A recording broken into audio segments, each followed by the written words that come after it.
MC একাডেমির পক্ষ থেকে তোমাদের সকলকে জানাই স্বাগত।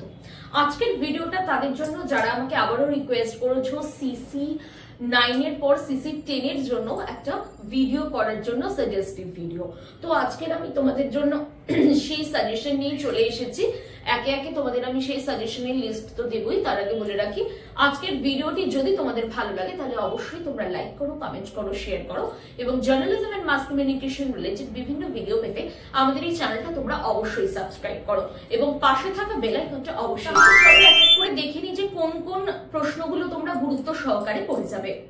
প্রথম যে প্রশ্নটা তোমরা পড়বে সেটা হলো, Does cross-media ownership promote media conglomerate? Give reason to your answer. Cross-media মালিকানা কি কংগ্লোমারেশনকে উস্কানি দেয়? নিজের বক্তব্যের সমর্থনে যুক্তি দাও।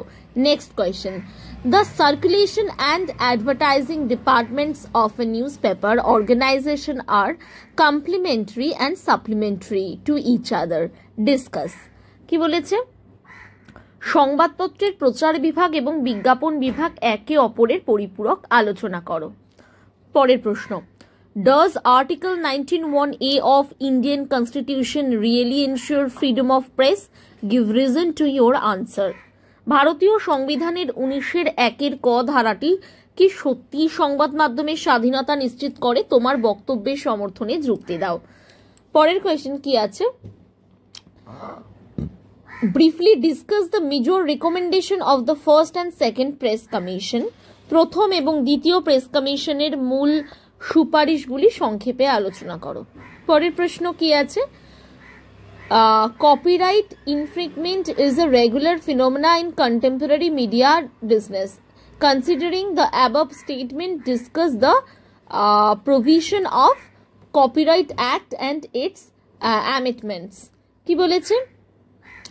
যে বর্তমান গণমাধ্যম ব্যবসার গ্রন্থসত্ব বিধি ভাঙা একটি নিয়মিত ঘটনা হয়ে দাঁড়িয়েছে। উক্তিটির আলোকে গ্রন্থসত্ব বিধির ব্যবস্থাগুলি সংক্ষেপে আলোচনা করো। ঠিক আছে, মানে কপিরাইট অ্যাক্টটাকে তোমাকে মোট কথা লিখতে হবে। তারপরের প্রশ্ন, explain the recent developments in media convergence in India with examples.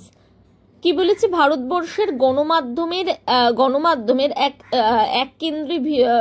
এক কেন্দ্রভিমুখতার ক্ষেত্রে সাম্প্রতিক উন্নয়নের নির্দেশনগুলি উদাহরণসহ ব্যাখ্যা করো। ওকে, তারপরের প্রশ্ন হচ্ছে enumerate the cause of media corporation with suitable examples. গণমাধ্যমের কর্পোরেটাইজেশনের কারণগুলি উপযুক্ত উদাহরণ সহ বর্ণনা করো। পরের প্রশ্ন, how the Parliamentary Proceedings Act helps in the parliamentary reporting in India. Substantiate. ওকে, তো কি বলেছে যে সংসদীয় প্রতিবেদনের ক্ষেত্রে কিভাবে সংসদীয় সভার কার্যবিবরণী আইন সাহায্য করে, সেটাকে প্রমাণ করো। আচ্ছা, তারপরের প্রশ্ন, what are the existing type of media ownership describe with suitable examples. গণমাধ্যম মালিকানায় কত ধরনের পদ্ধতি বর্তমান, মানে আগের অনেক কিছু আছে, ইন্ডিভিজুয়াল ওনারশিপ, পার্টনারশিপ, এগুলো না, এখনকার কোনগুলো প্রচলিত বেশি, এখনকার মানে ওনারশিপে আমরা দেখতে পাই, সেগুলো লিখতে হবে, উদাহরণসহ বর্ণনা করতে হবে। তারপরের প্রশ্ন, do you think that growth of FDI in media market will facilitate government's influence in content regulation? কি বলেছে যে তুমি কি মনে করো গণমাধ্যমের বাজারে সরাসরি বিদেশি বিনিয়োগ বৃদ্ধি, বিষয়বস্তু নিয়ন্ত্রণে সরকারি প্রভাবের পথ প্রশস্ত করবে? এইটা তোমাদেরকে লিখতে হবে।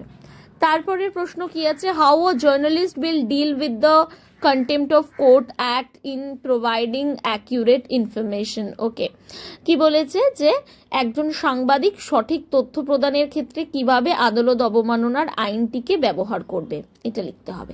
তারপরের প্রশ্ন, do you think that right to information act is adequate for free flow of information? Justify.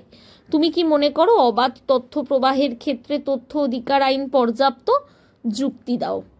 এই প্রশ্নটা এইভাবে লিখতে হবে, মানে মোট কথা আরটিআই এবং এই প্রত্যেকটা লয়ের প্রশ্নে কিন্তু কেস স্টাডি মাস্ট। হ্যাঁ, সবাই কিন্তু কেস স্টাডি দিয়ে লিখবে, অন্তত 2-3টে কেস স্টাডি দিলে প্রশ্নটা খুব সুন্দর হবে। ওকে, যে যে প্রশ্নগুলো আমি দিলাম সেই প্রশ্নগুলো যদি তোমরা ভালো করে দেখে যাও, আশা করি তোমরা কমন পাবে। এই মানে এই সিসি 10 এর যে পেপারটা, এখানে কিন্তু নামেই একটা পেপার, এটা অ্যাকচুয়ালি দুটো পেপারকে একসাথে করা হয়েছে, একটা মিডিয়া ম্যানেজমেন্ট, একটা প্রেস ল, দুটো কিন্তু পুরোটাই আলাদা জিনিস কিন্তু একসাথে করা হয়েছে। তাই জন্য একটু মানে প্রশ্নগুলো একটু বেশি দেওয়া হলো, যাতে তোমরা কোনো কিছু মিস না করো। কারণ এখন যেভাবে প্রশ্ন আসছে কোনোটাই বলা যাচ্ছে না যে কোনটা প্রপার, মানে হতেই পারে যে একটার সঙ্গে একটা মিশিয়েও দিয়ে দিতে পারে। তাই জন্য মোটামুটি একটু বেশি করে পড়ে যাওয়াটাই বেটার হবে। ওকে, তো আমি বলে রাখি যে তোমরা কিন্তু সবাই শুধুমাত্র এই ধরনের কোয়েশ্চেনটা পড়বে সেরকম না, টপিকগুলোকে বেশি গুরুত্ব সহকারে পড়ে যাবে। ওকে, তো আজকের ভিডিওটা এটুকুই। নেক্সট ভিডিওতে আমি আবারও হাজির হব নতুন কোনো জার্নালিজম রিলেটেড ভিডিও নিয়ে। আর বলে রাখি, আমাদের জার্নালিজম মাস কমিউনিকেশন 5th সেমিস্টারের জন্য তোমরা অনেকেই আমাকে ফোন করেছো, এবং যারা পরীক্ষার পরে অ্যাডমিশন নিতে চাইছো তারা ঝটপট আমাদের নিচে দেওয়া হোয়াটসঅ্যাপ নাম্বারে আমাদের সাথে কন্ট্যাক্ট করো। আমাদের নিউ ব্যাচ কিন্তু তোমাদের এই এক্সামের পরেই শুরু হয়ে যাবে। আজকের ভিডিওটা এটুকুই। নমস্কার।